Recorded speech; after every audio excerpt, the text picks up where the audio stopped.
बाघ संरक्षण के 50 वर्ष पूरा होने के बाद अब बीते 5 दशकों में लिए गए सभी नीति निर्णयों की समग्र समीक्षा की जरूरत बताई गई।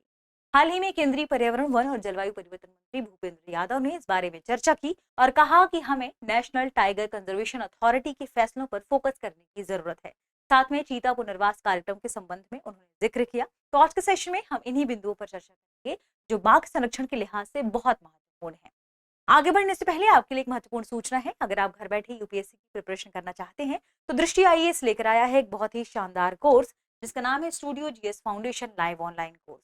इस कोर्स की सबसे खास बात है कि इसमें यूपीएससी के लिए जरूरी सभी आवश्यक विषय यानी जनरल स्टडीज के विषय, 2 साल की करंट अफेयर की क्लासेस का एक्सेस, दृष्टि की magazine, printed booklets, best faculty, ये सब कुछ मिलने वाला है 24,900।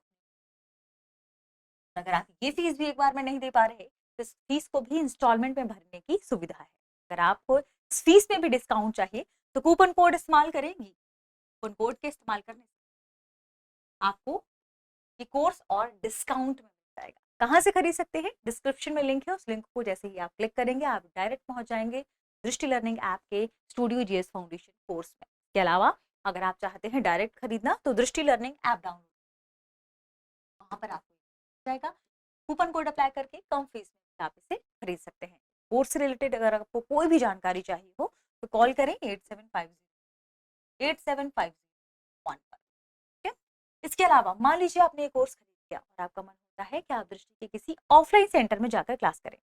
अगर आप दृष्टि के किसी भी ऑफलाइन सेंटर में जाकर क्लास करेंगे तो वहां की फीस में आपकी ये फीस एडजस्ट हो जाएगी। तो मतलब ये कोर्स आपको मिल रहा है बिल्कुल फ्री। तो इस ऑफर का लाभ उठाइए क्योंकि ये ऑफर सीमित समय के लिए।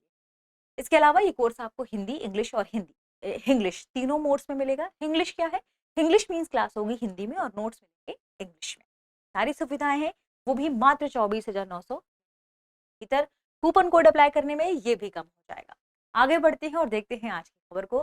खबर संबंधित है क्योंकि हाल ही में बाघ संरक्षण के 50 वर्ष पूरे हुए हैं। ऐसे में अभी हाल ही में राजस्थान के अलवर में एक आप कह सकते हैं आयोजन हुआ टाइगर रेंज राज्यों के मुख्य वन्यजीव वार्डनों और टाइगर रिजर्व के फील्ड डायरेक्टर्स के सम्मेलन का। और इसी के उद्घाटन सत्र में पर्यावरण मंत्री, पर्यावरण, वन और जलवायु परिवर्तन मंत्री भूपेंद्र यादव ने इस बारे में चर्चा की कि हमें बाघ संरक्षण के 50 वर्ष पूरा होने के उपलक्ष्य में 50 वर्ष पूरा होने के उपलक्ष्य में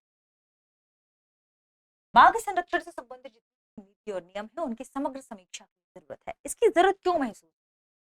बाघ संरक्षण को लेकर हमने अब तक कौन सी नीतियां बनाई हैं, ये नीतियां कितनी प्रासंगिक हैं, कौन सी नीति पूरी तरह लागू हुई है, कौन सी नीतियों को संशोधित करने की जरूरत है और कौन सी नीतियों में हमें बदलाव करना होगा, इन सभी बिंदुओं पर चर्चा करने के लिए उन्होंने इस समीक्षा पर गौर किया है। ठीक है? इसके अलावा जब हम बात करते हैं नेशनल टाइगर कंजर्वेशन अथॉरिटी की तो ये क्या काम करता है ये भी इंपॉर्टेंट है जानना। और चीता पुनर्वास कार्यक्रम, मानव वन्यजीव संघर्ष, ये भी इंपॉर्टेंट पहलू हो जाते हैं आज के समय में प्रासंगिक।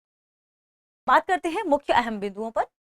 तो कौन सी नीति आज भी प्रासंगिक है, कौन सी नीतियां पूरी तरह लागू हो चुकी हैं और किन नीतियों में संशोधन बदलाव की जरूरत है, इन सब का आकलन किया जाना जरूरी है। इसके अलावा उन्होंने नेशनल टाइगर कंजर्वेशन अथॉरिटी के फैसलों पर भी फोकस बात कही है। उन्होंने कहा कि हमें राष्ट्रीय बाघ संरक्षण प्राधिकरण यानी एनटीसीए की अभी तक जो 28 बैठकें हुई हैं उन बैठकों के फैसलों की विस्तृत समीक्षा करने की। क्या चाहता है, इसकी मांगे क्या है, किन संदर्भ में ये चर्चा करता है, जरूरी है कि हम इस बारे में सोचें। इसके अलावा इन्होंने कहा कि एक औपचारिक नीति दस्तावेज बनाए जाने चाहिए 24 बैठकों का और इस दस्तावेज में अगली जो बैठक होगी उस बैठक में सबसे पहले इसी दस्तावेज, इसी एजेंडे को पहले शामिल करना होगा ताकि हम इससे रिलेटेड जो भी मांगे हैं, जरूरत है, नियम है, समीक्षा कर सकें, उनके बारे में समझ पाए कि और हमें कौन से कदम उठाने चाहिए। ठीक है?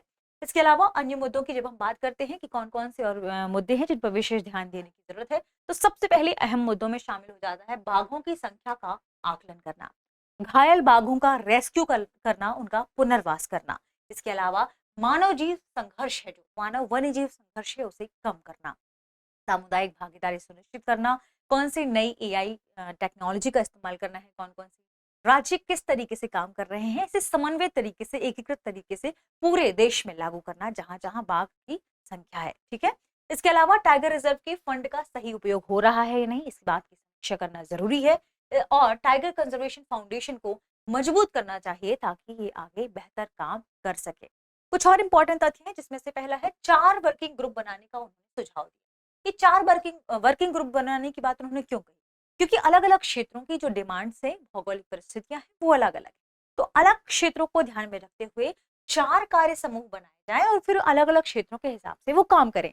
साथ में एनटीसीए यानी नेशनल टाइगर कंजर्वेशन अथॉरिटी और कुछ 4 संस्थाओं का उन्होंने नाम लिया कि इनके बीच बेहतर तालमेल को बढ़ाना होगा, इस पर ज्यादा जोर देना होगा। ये 4 संस्थाएं कौन सी हैं? पहला, वन्यजीव संस्थान Dehradun, botanical survey of India, zoological survey of India और भारतीय वानिकी अनुसंधान एवं शिक्षा परिषद।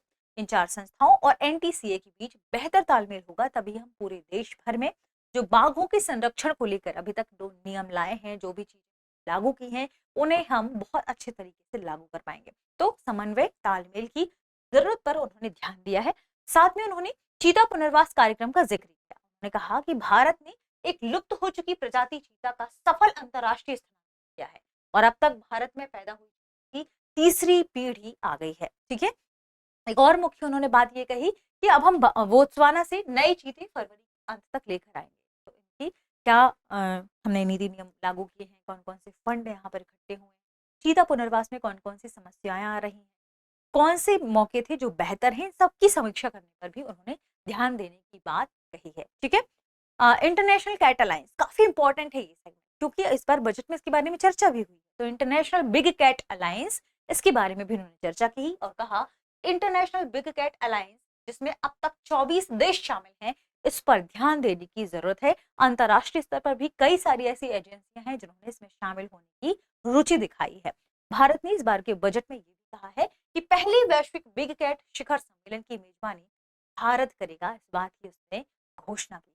देखिए, दुनिया भर में जितने भी आप कह सकते हैं बिग कैट, जैसे हम जैगुआर की बात करते हैं, टाइगर की बात करते हैं, हम बात करते हैं चीता या बाघ, इनकी सभी की संरक्षण की। तो जब इन सभी की, या आप कह सकते हैं जितनी प्रजातियां पाई जाती हैं बिग कैट्स वैश्विक लेवल पर, हम एक साथ मिलकर इनके संरक्षण को लेकर नई पॉलिसीज लेकर आए। इसे ही लेकर big international big cat alliance लाया गया है। ठीक है, तो सारे वैश्विक लेवल पर जितने भी देश हैं जहां जहां बिग कैट्स की प्रजातियां पाई जाती हैं, उनकी कंजर्वेशन के लिए हम क्या कर सकते हैं, कौन से कदम बेहतर हैं, इस पर ध्यान देने की बात इसके भीतर कही गई है।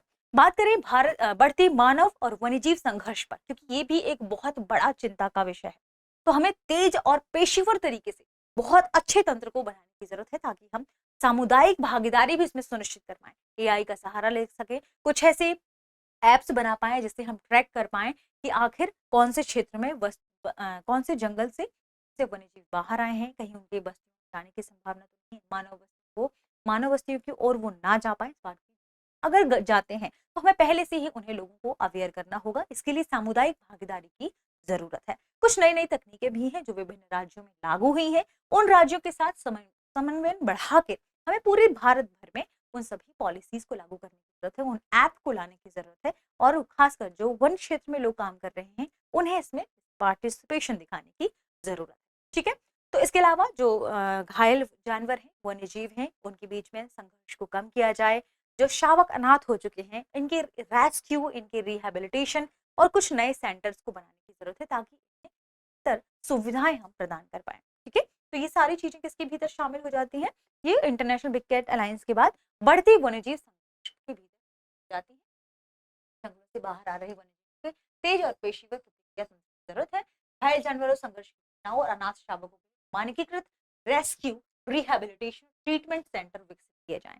राष्ट्रीय बाघ संरक्षण प्राधिकरण बहुत इंपॉर्टेंट सेगमेंट है। क्यों? क्योंकि यह एक वैधानिक संस्था है, 2005 में स्थापित हुई थी, लेकिन 2006 में जब हम बात करते हैं किसकी, वन्यजीव संरक्षण अधिनियम 1972 के 2006 के संशोधन के जरिए एनटीसीए को वैधानिक संस्था के रूप में शामिल किया गया। ठीक है, ये संस्था इंपॉर्टेंट क्यों है? क्योंकि ये बाघ और बाघों के आवासों के संरक्षण के लिए काम करती है। ठीक है, तो राष्ट्रीय बाघ संरक्षण प्राधिकरण यानी नेशनल टाइगर कंजर्वेशन अथॉरिटी, जिसे हम शॉर्ट फॉर्म में एनटीसीए कहते हैं, ये क्या है? एक वैधानिक निकाय है। ठीक है, और जब पूछा जाए वैधानिक निकाय कब शामिल हुई है, के रूप में कब शामिल किया गया है, तो 2006 के संशोधन द्वारा एनटीसीए का वैधानिक निकाय का दर्जा दिया गया। किस कानूनी आधार के अंतर्गत? तो वन्यजीव संरक्षण अधिनियम 1972 के अंतर्गत। ये पर्यावरण, वन और जलवायु परिवर्तन मंत्रालय के अंतर्गत आता है। इसके मुख्य कार्य क्या है?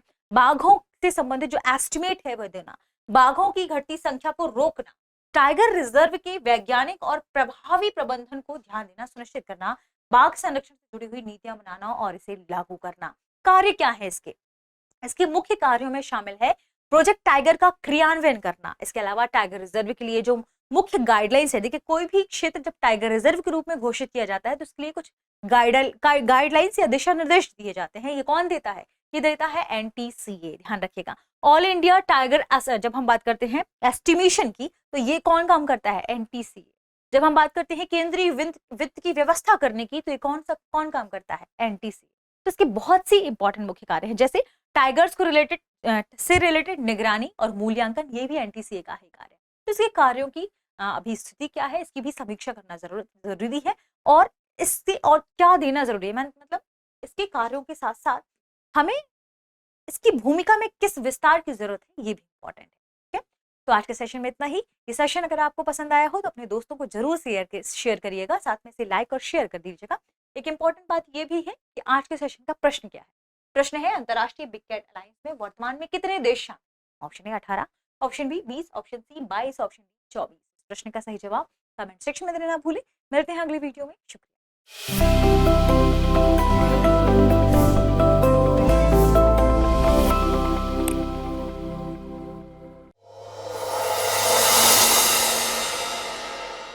अब एग्जाम की तैयारी को और बेहतर करने के लिए हमारे चैनल को लाइक, शेयर और सब्सक्राइब करना ना भूलें।